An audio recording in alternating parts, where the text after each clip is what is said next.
हाँ जी पुत, अज आप लॉन्ग टाइम बाद फिर शुरू करते हैं रिफ्लैक्शन ऑफ लाइट। लाइट की होंदी है, थोड़ा थोड़ा जे आप दिमाग दे विच गल लेके आइए। लाइट की होंदी है, की होंदी है दसो।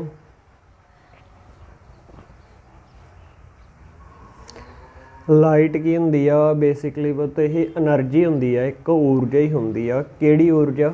जिहड़ी सानू देखण दे विच हैल्प करदी है। जिवें हुण आ बल्ब जगी जांदा, ठीक आ, कोई ना कोई एनर्जी ये अमिट कर रहा, छड्ड रहा, किहड़ी है जी?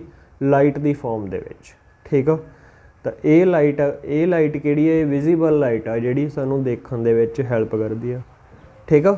समझ लग गई जी, ठीक आ। अपनियां जिहड़ियां इलैक्ट्रोमैगनैटिक रेज पढ़ियां सीगियां, उहदे विचों एक पार्ट हुंदा विजिबल दा, ठीक आ। वो फॉर्म, ठीक आ।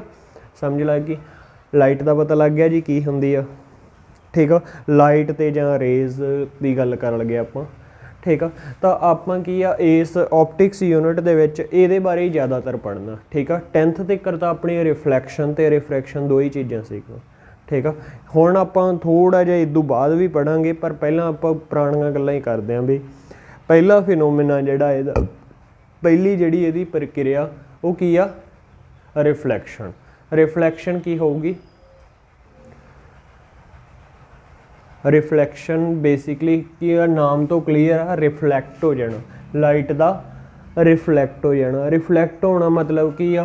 किसी सरफेस ते वज के, किसी पॉलिश कीते सरफेस ते वज के जां कुछ भी आ, किसी सरफेस ते वज के लाइट की आ उसे मीडियम विच वापस आ जाती है। लाइट की आ उसे मीडियम विच वापस आ जाती है। हुण ये मीडियम की चीज़ होंदी है? दसो जी, माड़ा मोटा दिमाग च होवे। मीडियम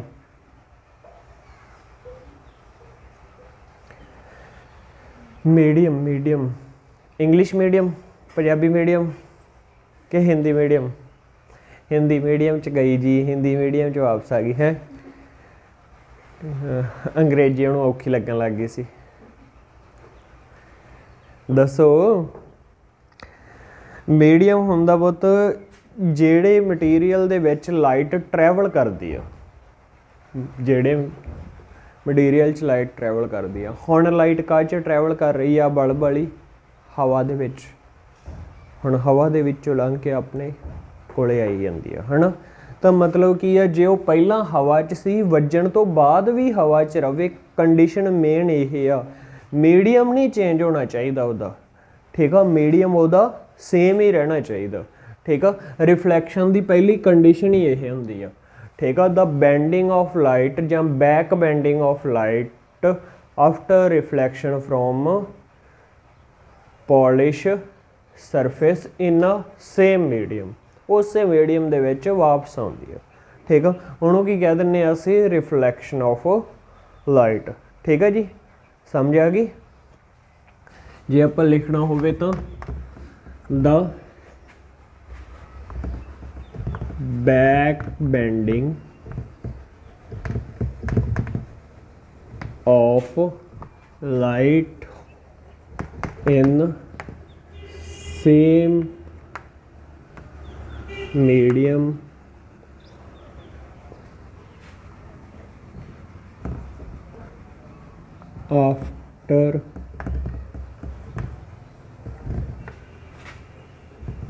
after striking लिख लो, reflecting लिख लो, after reflecting from polish surface is called reflection of light, ठीक है जी। समझ लग गई। खास कंडीशन की आ? मीडियम सेम होना चाहिए, ठीक है। पता लग गया जी रिफ्लैक्शन की होंदी है, ठीक है। फिर रिफ्लैक्शन किन्ने तरह की होंदी है? मतलब how many types of reflection, ठीक है। रिफ्लैक्शन दियां टाइप्स करन तो पहला आपां इहदे रूल जरूर करांगे, ठीक आ। Laws of reflection, laws of reflection.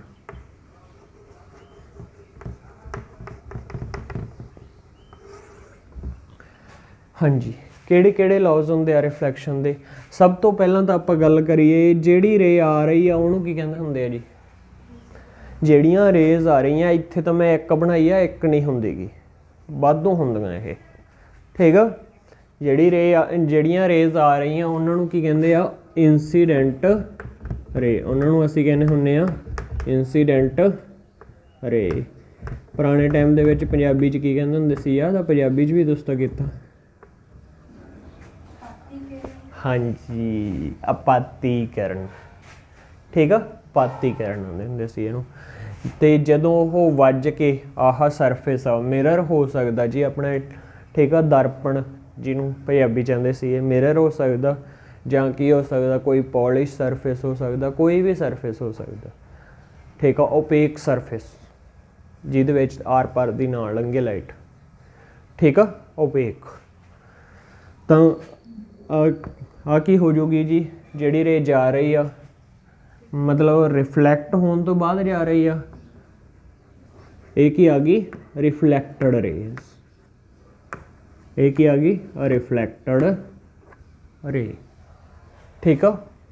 ਤੇ ਵਿਚਾਲੇ ਆਪਣੇ ਕੋਲੇ ਕੀ ਹੁੰਦਾ, ਇੱਕ ਆਪਾਂ ਖਿੱਚਦੇ ਹਾਂ ਸਰਫੇਸ ਤੋਂ ਪਰਪੈਂਡੀਕੂਲਰ, ਉਹਨੂੰ ਕੀ ਕਹਿ ਦਿੰਦੇ ਹਾਂ ਅਸੀਂ, ਨੋਰਮਲ। ਉਹਨੂੰ ਕੀ ਕਹਿੰਦੇ ਹਾਂ ਅਸੀਂ, ਨੋਰਮਲ, ਠੀਕ ਆ। ਪਹਿਲਾ ਰੂਲ ਤਾਂ ਲੌਜ਼ ਆਫ ਰਿਫਲੈਕਸ਼ਨ ਦੇ ਵਿੱਚ ਪਹਿਲਾ ਰੂਲ ਇਹੀ ਆ, ਇਨਸੀਡੈਂਟ ਰੇ, ਨੋਰਮਲ ਤੇ ਰਿਫਲੈਕਟਡ ਰੇ, ਇਹ ਤਿੰਨੋਂ ਸੇਮ ਪਲੇਨ ਦੇ ਵਿੱਚ ਲਾਈ ਕਰਨਗੀਆਂ। ਸੇਮ ਪਲੇਨ ਦਾ ਮੀਨਿੰਗ ਕੀ ਆ, ਇੱਕੋ ਜਿਹਾ ਹੈ, ਇੱਕੋ ਸਰਫੇਸ ਦੇ ਉੱਪਰ। ਹਾਂਜੀ, ਕਹਿ ਸਕਦੇ ਹਾਂ ਵੀ ਜਿਵੇਂ ਹੁਣ ਮੰਨ ਲਓ ਆ ਕੰਧ ਆ, ਕੰਧ ਦੇ ਪੈਰਲਰ ਆਈ ਲਾਈਟ ਰੇ ਆਈ ਜਾਂਦੀ ਆ, ਆਈ ਜਾਊਗੀ, ਇਹ ਨਹੀਂ ਗਾ ਵੀ ਨਿਕਲ ਕੇ ਉੱਧਰ ਨੂੰ ਜਾ ਵੜੂਗੀ ਜਾਂ ਅੰਦਰ ਨੂੰ ਕੰਧ 'ਚ ਵੜ ਜੂਗੀ, ਠੀਕ ਆ। ਸਮਝ ਲੱਗ ਗਈ। ਮਤਲਬ ਕੀ ਆ ਉਹਦਾ, ਜੇ ਆਪਾਂ ਪਲੇਨ ਪੇਪਰ ਲੈ ਲਈਏ ਤਾਂ ਪਲੇਨ ਪੇਪਰ 'ਤੇ ਆ ਰਹੀ ਹੈ ਤਾਂ ਪਲੇਨ ਪੇਪਰ 'ਤੇ ਹੀ ਜਾਊਗੀ, 3 ਡਾਇਮੈਂਸ਼ਨਲ ਪਾਰਟ ਨਹੀਂ ਬਣੂਗਾ ਉਹਦਾ, ਠੀਕ ਆ ਜੀ। ਸਮਝ ਲੱਗ ਗਈ, ਠੀਕ ਆ। ਸੇਮ ਪਲੇਨ ਦੇ ਵਿੱਚ ਲਾਈ ਕਰਦੇ ਆ, ਲਿਖਣ ਦੀ ਲੋੜ ਤਾਂ ਹੈ ਨਹੀਂ, ਹੈ ਨਾ, ਠੀਕ ਆ। ਇਸ ਤੋਂ ਬਾਅਦ ਜੀ ਦੂਜਾ ਲੌ ਕੀ ਆਉਂਦਾ, ਜਿਹੜਾ ਸਭ ਤੋਂ ਮੇਨ ਆ, ਦੋਨੇ ਐਂਗਲ, ਕਿਹੜੇ ਐਂਗਲ, ਇੰਸੀਡੈਂਟ ਐਂਗਲ ਤੇ ਰਿਫਲੈਕਟਡ ਐਂਗਲ। ਇੰਸੀਡੈਂਟ ਐਂਗਲ ਕਿਹੜਾ ਹੁੰਦਾ, ਆ ਕਿ ਆਹ ਵਾਲਾ ਵਿਚਾਲੜਾ ਜਿਹਨੂੰ ਕਹਿ ਦਿੰਦੇ ਆ ਤੁਸੀਂ, ਠੀਕ ਆ। ਇੰਸੀਡੈਂਟ ਰੇ ਤੇ ਨੋਰਮਲ ਨਾਲ ਬਣ ਰਿਹਾ ਐਂਗਲ, ਇਹ ਕਿਹਦੇ ਇਕੁਅਲ ਹੋਊਗਾ, ਆਰ ਦੇ। ਇੰਸੀਡੈਂਟ ਰੇ ਤੇ sorry incident angle and reflected angle ਜਾਂ ਐਂਗਲ ਆਫ ਰਿਫਲੈਕਸ਼ਨ ਦੋਵੇਂ ਕੀ ਹੋਣਗੇ, ਇੱਕ ਦੂਜੇ ਤੇ ਇਕੁਅਲ, ਆਲਵੇਜ਼ ਇਕੁਅਲ, ਹਮੇਸ਼ਾ ਇਕੁਅਲ ਰਹਿਣਗੇ, ਠੀਕ ਆ। ਹੁਣ ਸਭ ਤੋਂ ਫੇਮਸ ਕੁਐਸਚਨ, ਮੰਨ ਲਓ ਵੀ ਮੈਂ ਰੇ ਕੀ ਪਾਤੀ, ਨੋਰਮਲ ਤੇ ਪਾਤੀ, ਐਂਗਲ ਆਫ ਇੰਸੀਡੈਂਟ ਕਿੰਨਾ ਹੋਊਗਾ, ਰੇ ਕੀ ਪਾਤੀ, ਨੋਰਮਲ ਤੇ ਪਾਤੀ, एंगल ऑफ इंसिडेंस कितना होगा,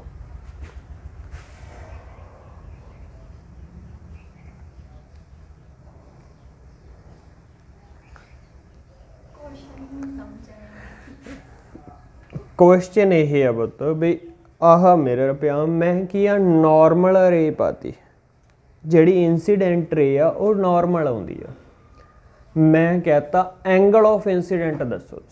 एंगल ऑफ इंसीडेंट भी मैं पूछ सकदा, एंगल ऑफ रिफ्लैक्शन भी पूछ सकदा।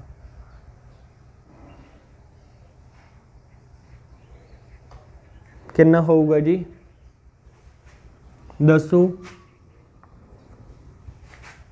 है सॉल्व करने की लोड़ आ। 90 डिग्री बनूंगा कि 0 डिग्री बनूंगा, दोवां चों एक ही होगा, ਜਾਂ 90 होगा तो ਜਾਂ 0 होगा। एंगल ऑफ इंसीडेंट होंदा की आ, ਨਾਰਮਲ ਤੇ ਇਨਸੀਡੈਂਟ ਰੇ ਦੇ ਨਾਲ ਬਣ ਰਿਹਾ। ਨਹੀਂ ਜੀ 0 ਡਿਗਰੀ ਹੋਊਗਾ। ਕਿਉਂ ਹੋਊਗਾ? ਦੇਖੋ ਨਾਰਮਲ ਆ ਵੀ ਨਾਰਮਲ ਆ ਤੇ ਇੱਥੇ ਇਨਸੀਡੈਂਟ ਰੇ ਆ, ਤਾਂ ਐਂਗਲ ਆਪਾਂ ਇਹਨਾਂ ਦੇ ਹੀ ਵਿਚਾਲੇ ਦੇਖਣਾ ਸੀ। ਇਹਨਾਂ ਦਾ ਵਿਚਾਲਾ ਕੋਈ ਰਹਿ ਹੀ ਨਹੀਂ ਗਿਆ, ਆਪਾਂ ਤਾਂ ਇਹਦੇ ਨਾਲ ਤਾਂ ਐਂਗਲ ਦੇਖਣਾ ਹੀ ਨਹੀਂ। ਠੀਕ ਆ, ਦੋਵੇਂ ਇੱਕੇ ਥਾਂ ਤੇ ਕਨਕੁਆਇਡ ਕਰ ਗਏ। ਠੀਕ ਆ, ਉਦੋਂ ਕੀ ਹੋ ਗਏ? ਦੋਵੇਂ ਸਾਡੇ ਕੋਲੇ ਇੱਕੋ ਜਗ੍ਹਾ ਤੇ ਆ ਗਏ, ਤਾਂ ਕਰਕੇ ਕੀ ਆ ਦੋਵੇਂ ਸੇਮ ਹੋ ਗਏ। ਠੀਕ ਆ ਜੀ, ਪਤਾ ਲੱਗ ਗਿਆ ਇਸ ਗੱਲ ਦਾ। ਕਿੰਨਾ ਹੋ ਗਿਆ ਫਿਰ? 0। ਠੀਕ ਆ, 0 ਇਸ ਕੰਡੀਸ਼ਨ 'ਚ 0 ਬਣਦਾ। ਤੇ ਰੇ ਵਾਪਸ ਕਿੱਧਰ ਨੂੰ ਜਾਊਗੀ? ਜਿੱਧਰ ਨੂੰ ਆਈ ਤੇ ਉਧਰ ਨੂੰ ਹੀ ਮੁੜ ਜਾਊਗੀ। ਠੀਕ ਆ ਜੀ, ਇਹ ਗੱਲ ਦਿਮਾਗ 'ਚ ਰੱਖਣੀ ਆ। ਠੀਕ ਆ, ਸਮਝ ਆ ਗਈ ਜੀ? ਅੱਗੇ ਚਲੀਏ। ਠੀਕ ਆ, ਅੱਗੇ ਜੀ ਆ ਗਿਆ ਸਾਡੇ ਕੋਲੇ types of reflection. Types of reflection. ਹਾਂਜੀ, ਕਿੰਨੇ ਤਰ੍ਹਾਂ ਦੀ ਹੁੰਦੀ ਆ ਰਿਫਲੈਕਸ਼ਨ?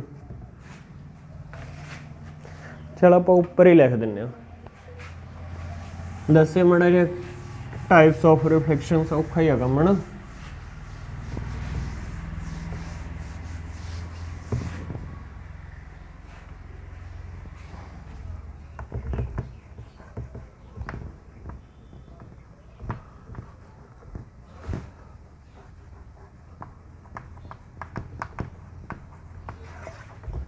ਪਹਿਲੀ ਕਿਹੜੀ ਹੋਊਗੀ ਜੀ?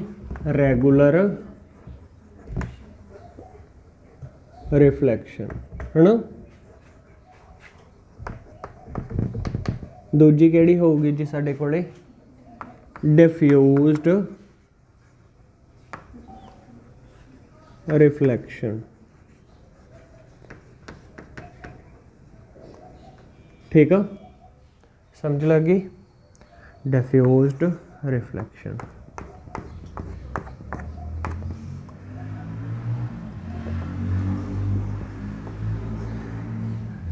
ਆਹ ਜੀ ਮੰਨ ਲਓ ਇੱਕ ਇਨਸੀਡੈਂਟ ਬੀਮ ਆ ਰਿਹਾ, ਇਨਸੀਡੈਂਟ ਲਾਈਟ। ਇੱਕ ਰੇ ਹੋਵੇ ਤਾਂ ਆਪਾਂ ਰੇ ਹੀ ਕਹਿ ਦਿੰਦੇ ਹਾਂ। ਜੇ ਆਪਣੇ ਕੋਲੇ ਕੀ ਆ ਗਿਆ, ਬਹੁਤ ਸਾਰੀਆਂ ਰੇਜ਼ ਆ ਗਈਆਂ, ਤਾਂ ਸਾਡੇ ਕੋਲੇ ਕੀ ਹੋਊਗਾ? ਇੱਕ ਲਾਈਟ ਬੀਮ। ਠੀਕ ਆ, ਰੇਜ਼ ਦਾ ਬੀਮ ਬਣ ਜਾਊਗਾ। ਇੱਧਰੋਂ ਰੈਗੂਲਰ 'ਚ ਵੀ ਆ ਰਿਹਾ। ਆਉਂਦੀਆਂ ਤਾਂ ਪੈਰਲਰ ਹੀ ਹੁੰਦੀਆਂ ਰੇਜ਼। ਇਹ ਕਿਉਂ ਆਉਂਦੀਆਂ ਪਤਾ? ਸੱਚ, ਪੈਰਲਰ ਜ਼ਿਆਦਾਤਰ ਪੈਰਲਰ ਹੀ ਕਾਊਂਟ ਕਰਦੇ ਹਾਂ ਆਪਾਂ। ਕਿਉਂ? ਕਿਉਂਕਿ ਸਨ ਆਪਣੇ ਤੋਂ ਬਹੁਤ ਦੂਰ ਆ, ਤੇ ਬਹੁਤ ਦੂਰੋਂ ਜਿਹੜੀਆਂ ਆ ਰਹੀਆਂ ਰੇਜ਼ ਹੁੰਦੀਆਂ ਉਹ ਹੁੰਦੀਆਂ ਮੋਸਟਲੀ ਪੈਰਲਰ। ਠੀਕ ਆ ਜੀ, ਸਮਝ ਲੱਗ ਗਈ? ਪੈਰਲਰ ਆ ਰਿਹਾ ਬੀਮ। ਇਹਦੇ ਵਿੱਚ ਕੀ ਆ? ਇਹਦੇ ਵਿੱਚ ਆਹ ਸਰਫੇਸ ਕੀ ਹੁੰਦਾ? ਸਮੂਥ ਹੁੰਦਾ। ਆਹ ਸਰਫੇਸ ਕੀ ਹੁੰਦਾ? ਸਮੂਥ ਹੁੰਦਾ, ਮਤਲਬ ਕੋਈ ਵਿੰਗ ਵਲਾਵਾ ਨਹੀਂ ਹੁੰਦਾ ਇਹ 'ਚ। ਠੀਕ ਆ, ਸਮੂਥ ਸਰਫੇਸ। ਤੇ ਸਮੂਥ ਸਰਫੇਸ ਤੋਂ ਤਾਂ ਜਿਵੇਂ ਵੱਜੀਆਂ ਰੇਜ਼ ਉਵੇਂ ਹੀ ਵਾਪਸ ਜਾਣਗੀਆਂ। ਠੀਕ ਆ, ਲਓ ਜੀ, ਲੰਘ ਗਈਆਂ ਉਵੇਂ ਹੀ ਵਾਪਸ। ਮਤਲਬ ਇਹ ਕੀ ਰੇਜ਼ ਸਾਡੇ ਕੋਲੇ ਪੈਰਲਰ ਬੀਮ ਆ ਰਿਹਾ ਸੀ, ਤਾਂ ਵਾਪਸ ਵੀ ਪੈਰਲਰ ਹੀ ਜਾਊਗਾ। ਵਾਪਸ ਵੀ ਕੀ ਆ? ਪੈਰਲਰ ਹੀ ਜਾਊਗਾ। ਪਰ ਆਹ ਜਿਹੜਾ ਸਰਫੇਸ ਹੁੰਦਾ ਇਹ ਸਾਡੇ ਕੋਲੇ ਰਫ ਸਰਫੇਸ ਹੁੰਦਾ। ਥੋੜਾ ਜਿਹਾ ਰਫ ਸਰਫੇਸ ਕਿਵੇਂ? ਵੀ ਥੋੜਾ ਜਿਹਾ ਇਹ 'ਚ ਟੇਢਾ ਵਿੰਗਾ ਹੁੰਦਾ। ਠੀਕ ਆ, ਜਿਵੇਂ ਆਪਣੀ ਫਰਸ਼ ਆ। ਠੀਕ ਆ, ਜਾਂ ਆਪਾਂ ਸੜਕ ਕਹਿ ਲਈਏ। ਵੈਸੇ ਮੋਸਟਲੀ ਸਰਫੇਸ ਕੀ ਆ ਸਾਡੇ ਕੋਲੇ? ਇਹੀ ਹੁੰਦੇ ਆ। ਠੀਕ ਆ, ਇਹਨੂੰ ਕੀ ਕਹਿ ਦਿੰਦੇ ਆ? Rough surface. ਠੀਕ ਆ, ਰਫ ਸਰਫੇਸ ਦੇ ਉੱਤੋਂ ਜਦੋਂ ਰਿਫਲੈਕਸ਼ਨ ਹੋਊਗੀ, ਦੇਖੋ ਬੱਚੇ, ਜਦੋਂ ਹੁਣ ਆਹ ਜਦ ਇਸ ਤਰ੍ਹਾਂ ਦਾ ਸਰਫੇਸ ਆ, ਮੈਂ ਬਾਹਰ ਕੱਢ ਕੇ ਬਣਾਉਣਾ, ਜੇ ਰੇ ਇੱਥੇ ਵੱਜੂਗੀ ਤਾਂ ਓਬਵੀਅਸਲੀ ਇੱਧਰ ਨੂੰ ਜਾਣੀ ਆ। ਠੀਕ ਆ, ਤਾਂ ਆਹ ਰੇ ਇੱਧਰ ਨੂੰ ਚਲੀ ਗਈ। ਹੁਣ ਜੇ ਰੇ ਇੱਥੇ ਵੱਜੂਗਾ ਤਾਂ ਇੱਧਰ ਨੂੰ ਜਾਊਗੀ। ਇਹ ਰੇ ਸਾਡੀ ਇੱਧਰ ਨੂੰ ਚਲੀ ਗਈ। ਠੀਕ ਆ, ਆਹ ਰੇ ਚਲੋ ਮੰਨ ਲਓ ਸਿੱਧੀ ਹੋ ਗਈ। ਤਾਂ ਇਹਦੇ ਵਿੱਚ ਕੋਈ ਪੈਟਰਨ ਹੀ ਨਹੀਂ ਬਣਦਾ। ਆਫਟਰ ਰਿਫਲੈਕਸ਼ਨ ਤੋਂ ਬਾਅਦ ਕੀ ਆ? ਉਹ ਟੇਢੀਆਂ ਵਿੰਗੀਆਂ ਜਿੱਧਰ ਮਰਜ਼ੀ ਚਲੀਆਂ ਜਾਂਦੀਆਂ, ਪਰ ਇਹਦੇ ਵਿੱਚ ਸੇਮ। ਠੀਕ ਆ, ਸਮਝ ਲੱਗ ਗਈ? ਕਲੀਅਰ ਆ? ਰੈਗੂਲਰ ਰਿਫਲੈਕਸ਼ਨ ਕੀ ਹੁੰਦੀ ਹੈ? ਜਿਹੜੀ ਸਮੂਥ ਸਰਫੇਸ ਤੋਂ ਹੁੰਦੀ ਆ। ਪੈਰਲਰ ਆ ਰਿਹਾ ਬੀਮ, ਆਫਟਰ ਰਿਫਲੈਕਸ਼ਨ ਵੀ ਪੈਰਲਰ ਹੀ ਰਹਿੰਦਾ, ਪਰ ਇਹਦੇ ਵਿੱਚ ਰਫ ਸਰਫੇਸ ਤੋਂ ਹੁੰਦੀ ਆ। ਪੈਰਲਰ ਆ ਰਿਹਾ ਜਿਹੜਾ ਬੀਮ, ਉਹ ਕੀ ਆ? ਅਨਪੈਰਲਰ ਹੋ ਜਾਂਦਾ ਜਾਂ ਰੈਂਡਮ ਡਾਇਰੈਕਸ਼ਨ 'ਚ ਰੇਜ਼ ਚਲੀਆਂ ਜਾਂਦੀਆਂ। ਠੀਕ ਹੈ ਜੀ। ਹੁਣ ਕੁਐਸਚਨ ਮੇਰਾ ਇੱਕ ਹੋਰ ਆ ਵੀ ਜਿਹੜਾ ਰਫ ਸਰਫੇਸ ਆ ਇੱਥੇ ਸਾਡੇ ਕੋਲੇ ਰੂਲ ਕਿਵੇਂ ਲੱਗੂਗਾ। ਹੁਣੇ ਆਪਾਂ ਰੂਲ ਕਰਕੇ ਹਟੇ ਨਾ, ਐਂਗਲ ਆਫ ਇੰਸੀਡੈਂਟ ਤੇ ਐਂਗਲ ਆਫ ਰਿਫਲੈਕਸ਼ਨ ਇਕੁਅਲ ਹੋਣਗੇ ਇਸ 'ਚ,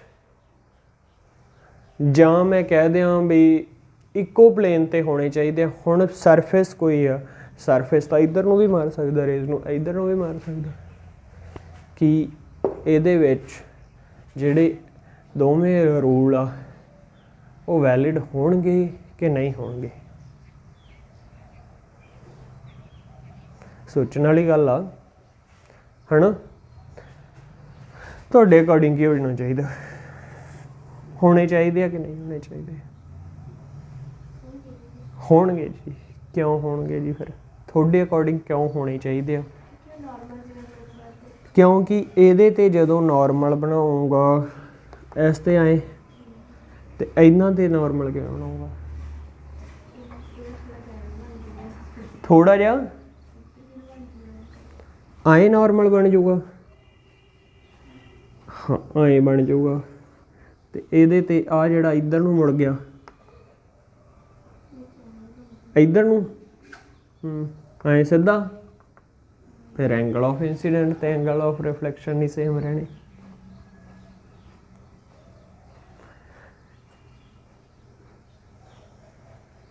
ਦੇਖੋ ਜੀ, ਜਿਹੜੇ ਆਪਾਂ ਰੂਲ ਪੜ੍ਹੇ ਆ, ਲਾਜ਼ ਆਫ ਰਿਫਲੈਕਸ਼ਨ ਪੜ੍ਹੇ ਆ, ਉਹ ਹਮੇਸ਼ਾ ਹੀ ਲਾਗੂ ਹੁੰਦੇ ਆ, ਸੋ ਇਹਦੇ ਵਿੱਚ ਵੀ ਹੋਣਗੇ। ਠੀਕ ਆ।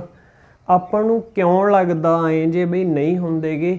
ਕਿਉਂਕਿ ਉਹ ਸਰਫੇਸ ਹੀ ਪੁੱਤਰ ਰਫ ਆ। ਹੁਣ ਜਦੋਂ ਸਰਫੇਸ ਰਫ ਹੋ ਜੇ ਤਾਂ ਮੈਂ ਆਹ ਸਮੂਥ ਸਰਫੇਸ ਦੇ ਉੱਤੇ ਨੋਰਮਲ ਖਿੱਚਾਂ ਤਾਂ ਸਾਰੇ ਨੋਰਮਲ ਆਈ ਆ, ਸਾਰੇ ਨੋਰਮਲ ਇਹੀ ਆ। ਪਰ ਜੇ ਮੈਂ ਰਫ ਸਰਫੇਸ ਤੋਂ ਖਿੱਚੂੰਗਾ ਇਸ ਤਰ੍ਹਾਂ ਹੈ, ਮੰਨ ਲਓ ਰਫ ਸਰਫੇਸ, ਜੇ ਮੈਂ ਇਸ ਪਲੇਨ 'ਤੇ ਇਕੱਲੇ ਇੰਨੇ ਕੁ ਦੀ ਆਹ ਟੋਟੇ ਦੀ ਗੱਲ ਕਰੂੰਗਾ ਤਾਂ ਇਹਦਾ ਨੋਰਮਲ ਇੱਧਰ ਨੂੰ ਜਾਊਗਾ 90 ਡਿਗਰੀ, ਇਹਦਾ ਤਾਂ ਇੱਧਰ ਨੂੰ ਜਾਊਗਾ। ਜੇ ਮੈਂ ਇਹਦੀ ਗੱਲ ਕਰੂੰਗਾ ਇਹਦਾ ਤਾਂ ਨੂੰ ਜਾਊਗਾ, ਜੇ ਮੈਂ ਇਹਦੀ ਗੱਲ ਕਰੂੰਗਾ ਇਹਦਾ ਨੋਰਮਲ ਇੱਧਰ ਨੂੰ ਜਾਊਗਾ। ਮਤਲਬ ਕੀ ਆ, ਹਰੇਕ ਪੁਆਇੰਟ 'ਤੇ ਸਾਡੇ ਕੋਲੇ ਨੋਰਮਲ ਚੇਂਜ ਹੋ ਰਿਹਾ। ਨੋਰਮਲ ਤਾਂ 90 ਡਿਗਰੀ ਹੈ ਨਾ, ਜਮਾਂ ਓਨੇ ਪਾਰਟ ਤੋਂ। ਸੋ ਆਪਾਂ ਕੀ ਆ, ਚੈੱਕ ਸਿਰਫ ਉਹਨਾਂ ਕੁ ਪਾਰਟ ਹੀ ਕਰਨਾ ਜਿੱਥੋਂ ਇੱਕ ਰੇ ਰਿਫਲੈਕਟ ਹੋ ਰਹੀ ਆ। ਇੱਕ ਰੇ ਰਿਫਲੈਕਟ ਹੋ ਰਹੀ ਆ ਆਹ ਇਹ ਤੋਂ, ਤਾਂ ਇਹ ਸਿੱਧਾ ਇਹਦਾ ਨੋਰਮਲ ਆਪਾਂ ਭਾਵੇਂ ਸਿੱਧਾ ਹੀ ਬਣਾ ਦਈਏ। ਠੀਕ ਆ, ਚਲੋ ਮੈਂ ਵਾਵਾ ਗੂੜਾ ਇਹ ਕਰ ਦਿੰਦਾ, ਇਹਦਾ ਨੋਰਮਲ ਆ ਬਣ ਗਿਆ। ਹੁਣ ਮੈਂ ਆਈ ਦੀ ਗੱਲ ਕੀਤੀ ਸੀ, ਆਹ ਟੇਢਾ ਜਿਹਾ ਜਿਹੜਾ ਇੱਧਰ ਨੂੰ ਜਾ ਰਿਹਾ ਸੀ, ਚਲੋ ਇੱਥੇ ਰੇਜ਼ ਬਣਾਉਣਾ ਵੀ ਆਹ ਰੇ ਆ ਰਹੀ ਸੀਗੀ ਅਤੇ ਰੇ ਇੱਧਰ ਨੂੰ ਹੀ ਚਲੀ ਗਈ, ਤਾਂ ਇਹਦਾ ਨੋਰਮਲ ਵੀ ਇੱਥੇ ਵਿਚਾਲੇ ਹੀ ਹੋਊਗਾ ਕਿਤੇ। ਅਤੇ ਜੇ 3 ਡਾਇਮੈਂਸ਼ਨਲ ਬਾਹਰ ਨੂੰ ਰੇ ਨਿਕਲ ਰਹੀ ਹੈ ਤਾਂ ਫਿਰ ਉਹ ਸਾਡੇ ਕੋਲ ਨੋਰਮਲ ਵੀ ਬਾਹਰ ਨੂੰ ਆਊ ਅਤੇ ਰੇਜ਼ ਵੀ ਪਿੱਛੋਂ ਹੀ ਆਉਣਗੀਆਂ। ਠੀਕ ਆ, ਤਾਂ ਸਾਡੇ ਕੋਲ ਫਿਰ ਵੀ ਐਂਗਲ ਆਫ ਇੰਸੀਡੈਂਟ ਅਤੇ ਰਿਫਲੈਕਟਡ ਸੇਮ ਰਹੂਗਾ ਜੀ। ਸਮਝ ਆਈ ਜੀ? ਠੀਕ ਆ, ਪਤਾ ਲੱਗਿਆ ਇੱਥੋਂ ਤੱਕ? ਹਮੇਸ਼ਾ ਲਾਗੂ ਹੋਣਾ ਹੀ ਹੋਣਾ, ਉਹਨੇ ਹਮੇਸ਼ਾ ਅਪਲਾਈ ਹੋਣਾ ਹੀ ਆ। ਇਸ ਦੇ ਵਿੱਚ ਵੀ ਉਹ ਇਹ ਨਹੀਂ ਗਾ ਵੀ ਹੋਣਾ ਨਹੀਂ ਗਾ, ਇਹਦੇ ਵਿੱਚ ਰਫ ਸਰਫੇਸ 'ਚ ਵੀ ਹੋਊਗਾ ਅਤੇ ਸਮੂਥ 'ਚ ਤਾਂ ਹੁੰਦਾ ਹੀ ਆ, ਆਪਾਂ ਨੂੰ ਦਿਸੀ ਜਾਂਦਾ। ਠੀਕ ਆ, ਸਮਝ ਲੱਗ ਗਈ? ਇਹ ਆ ਜਾਂਦਾ ਜੀ ਕੁਐਸਚਨ। ਵੈਸੇ ਤਾਂ ਇਹ ਛੋਟੇ ਲੈਵਲ ਦਾ,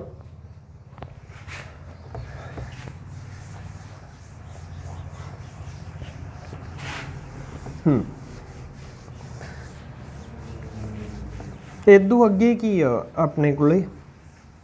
ਇਹਦੇ ਵਿੱਚ ਸਾਡੇ ਕੋਲੇ ਹਾਂਜੀ, ਸਿਗਨੀਫਿਕੈਂਸ ਆਫ ਡਿਫਿਊਜ਼ਡ ਰਿਫਲੈਕਸ਼ਨ। ਸਿਗਨੀਫਿਕੈਂਸ ਦੇ ਵਿੱਚ ਆਪਣੇ ਕੋਲੇ ਕੀ ਕਾਊਂਟ ਹੁੰਦਾ ਪੁੱਤ? ਵੀ ਇਹ ਕੀ ਫਾਇਦੇ ਆ ਦੇ ਸਾਨੂੰ ਪਤਾ ਵੀ ਜਿਹੜੀਆਂ ਹੁਣ ਜਿਵੇਂ ਮੈਂ ਤੁਹਾਨੂੰ ਕਹਿੰਦਾ ਹੁੰਦਾ ਵੀ ਆਪਾਂ ਨੂੰ ਕੋਈ ਚੀਜ਼ ਦਿਖਦੀ ਕਿਵੇਂ ਆ, ਹਾਊ ਟੂ ਸੀ ਆ ਚੇਅਰ, ਕਿਵੇਂ ਦਿਸਦੀ ਆ? ਅੱਖਾਂ ਨਾਲ, ਅੱਖਾਂ ਨਾਲ ਹੀ ਦਿਸਦੀ ਆ। ਠੀਕ ਆ, ਬਹੁਤ ਸੋਹਣਾ ਆਨਸਰ ਆ। ਠੀਕ ਆ, ਅੱਖਾਂ ਨਾਲ ਤਾਂ ਦਿਸਦੀ ਹੈ ਭਾਈ, ਪਰ ਆਪਾਂ ਨੂੰ ਫਿਰ ਵੀ ਜੇ ਲਾਈਟ ਨਾ ਹੋਵੇ ਤਾਂ ਅੱਖਾਂ ਵੀ ਕੀ ਕਰਨਗਾ। ठीक है। लाइट नाल भी दिंदी है ना, लाइट नाल भी दिंदी है। हुण मैं कहता लाइट का बीम इधरों पैरलर इधरले पासे लाइट जगदी है, चलो लाइट इधर जगदी है, लाइट इधरों जग रही है, इत्थे पैरलर बीम आया, पैरलर बीम एक पासे वजदा तो मेरे तिकर एक पासे आना चाहिए, तो फिर मैनू इकल्ले नूं दिसनी चाहिए, थोनू तो दिसनी नहीं चाहिए, ठीक है। पर एक्चुअल दे विच इत्थे समूथ नहीं हुंदे रिफ्लैक्शन, इत्थे की हुंदी है रफ। पहलां तां लाइट वो आपां छोटियां क्लासां च पढ़िया होऊगा ते हुण भी दोबारा पढ़ांगे, ਸਕੈਟਰਿੰਗ हुंदी है लाइट की, ठीक है। एयर दे विच ही लाइट की ਸਕੈਟਰਿੰਗ होके सारे पासे लाइट पैंदी है, तो ये सरफेस है जिहड़ा, ये सरफेस मेरा समूथ नहीं गा, तो लाइट इत्थों रिफ्लैक्ट होके भी सारियां साइडां ते जांदी है, तां करके जित्थों मर्जी खड़ के देख लो सानू दिसदी है, ये जित्थों मर्जी खड़ के देख लो दिखदी है, ठीक है। समझ लग गई, क्लीयर। तो सब तो वड्डी गल जी, जो भी चीज़ जो भी साडे कोले दिसदा, जो भी कुछ इन्वायरनमेंट दे विच हुंदा, वो मेन इहदे करके हुंदा, ठीक है जी। होर कोई गल इह च लिखी आ, लिआओ विखा दो, आपां देख लैंदे आ। इहदे विच तां आही रूल होणगे निक्के निक्के जी। हाँ, ਉਹ ਆਂਦੇ ਮੋਸਟ ਆਫ ਆਬਜੈਕਟ ਜਿਹੜੇ ਵਿਜ਼ੀਬਲ ਆ ਉਹ ਇਸੇ ਕਰਕੇ ਹੁੰਦੇ ਆ, ਜਿਹੜੀ ਹੁਣੇ ਗੱਲ ਤੁਹਾਨੂੰ ਦੱਸਤੀ। ਦੂਜੀ ਗੱਲ ਕੀ ਆ, ਫਿੱਕੇ ਗੂੜੇ ਆਬਜੈਕਟ ਆ ਜਿਹੜੇ, ਉਹ ਵੀ ਇਹਦੇ ਕਰਕੇ ਹੁੰਦੇ ਆ ਜੀ, ਠੀਕ ਆ, ਲਾਈਟ ਘੱਟ ਵੱਧ ਦੇ ਕਰਕੇ। ਨੈਕਸਟ ਆ ਗਿਆ ਜੀ, ਹੁਣ ਸਾਡੇ ਕੋਲੇ ਇੱਕ ਰੂਮ ਦੇ ਵਿੱਚ ਇਹ ਸੌਫਟ ਲੂਮੀਨਸ ਪ੍ਰੋਡਿਊਸ ਕਰਦੇ ਆ। ਸੌਫਟ ਲੂਮੀਨਸ ਮੀਨਸ ਥੋੜੀ ਥੋੜੀ ਲਾਈਟ ਇਸੇ ਕਰਕੇ ਆਪਾਂ ਨੂੰ ਲੱਗਦੀ ਆ। ਹੁਣ ਕੀ ਹੁੰਦਾ, ਰਾਤ ਨੂੰ ਚਲੋ ਆਪਾਂ ਦਿਨੇ ਤਾਂ ਆਪਾਂ ਕਹਿ ਦਿੰਦੇ ਆ ਵੀ ਹੁਣ ਤਾਂ ਚਾਨਣ ਹੋ ਗਿਆ, ਚਾਨਣ ਤਾਂ ਬਈ ਸਾਰੇ ਪਾਸੇ ਹੋ ਗਿਆ, ਵੈਸੇ ਸਾਰੇ ਪਾਸੇ ਨਹੀਂ। ਹੁਣ ਦੇਖੋ ਭਾਈ, ਸਾਰੇ ਪਾਸੇ ਕੰਧਾਂ, ਫੇਰ ਵੀ ਅੰਦਰ ਚਾਨਣ ਹੁੰਦਾ ਨਾ, ਇੱਕ ਬਾਰ ਦੇ ਵਿੱਚ ਦੀ ਕਿੰਨਾ ਚਾਨਣ ਭਰ ਜਾਂਦਾ, ਠੀਕ ਆ। ਉਹ ਕਾਹਦੇ ਕਰਕੇ ਆ, ਰਿਫਲੈਕਸ਼ਨ, ਇਸੇ ਰਿਫਲੈਕਸ਼ਨ ਕਰਕੇ ਹੋਊਗਾ ਨਾ। ਜਾਂ ਰਾਤ ਨੂੰ ਤਾਂ ਤੁਸੀਂ ਤਜਰਬਾ ਕੀਤਾ ਹੋਊਗਾ, ਇੱਕ ਰੂਮ ਦੀ ਲਾਈਟ ਛੱਡ ਦਿਓ, ਦੂਜੇ ਰੂਮ 'ਚ ਵੀ ਵਧੀਆ ਦਿਸਣ ਲੱਗ ਜਾਂਦਾ, ਬਾਹਲਾ ਵਧੀਆ ਨਹੀਂ ਮਤਲਬ ਠੀਕ ਠਾਕ ਜਿਹਾ, ਠੀਕ ਆ। ਉਹ ਪਹਿਲੇ ਰੂਮ ਵਾਲੀ ਜਿਹੜੀ ਲਾਈਟ ਆ ਉਹ ਦੂਜੇ 'ਚ ਵੀ ਆ ਜਾਂਦੀ ਹੈ, ਠੀਕ ਆ। ਨੈਕਸਟ ਕੀ ਆ ਗਿਆ ਜੀ, sun rays diffused reflection from dust particle diffused the space in shade almost totally dark.